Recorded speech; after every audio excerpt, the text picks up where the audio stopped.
ఎప్పుడు విద్య అనేది మనం పెళ్ళి కాకముందే ఎంఏ చదువుతామో, ఎంఎస్సీ చదువుతామో, పిహెచ్డీ చేస్తామో అయిపోయి ఉండాలి. చదివేసి ఉంటే ఎవడో ఒకడు ఉద్యోగం ఇస్తాడు.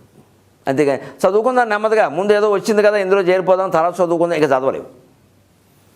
చదివేసి కూర్చుని అంటే ఉద్యోగానికి తగిన అర్హత మనం సంపాదించుకుని ఉంటే ఉద్యోగం ఎప్పుడో అప్పుడు వస్తుంది. కడిగిన ముఖం ఉంటే కాఫీ ఎవడో ఒకడు ఇస్తాడు. చదువుకుని సిద్ధంగా ఉంటే ఉద్యోగం ఎవరో ఒకరు ఇస్తారు. తీరా ఉద్యోగాలు వచ్చే సమయానికి మన చదువు పూర్తి కాకపోతే అప్పుడు నీకు అర్హత లేదే ఎలా?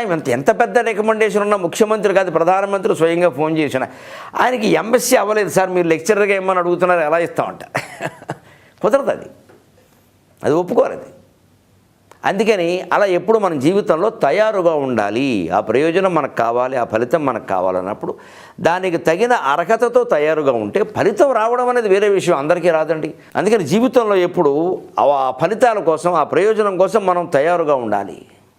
అది వస్తే అప్పుడు అందుకోగలుగుతాం.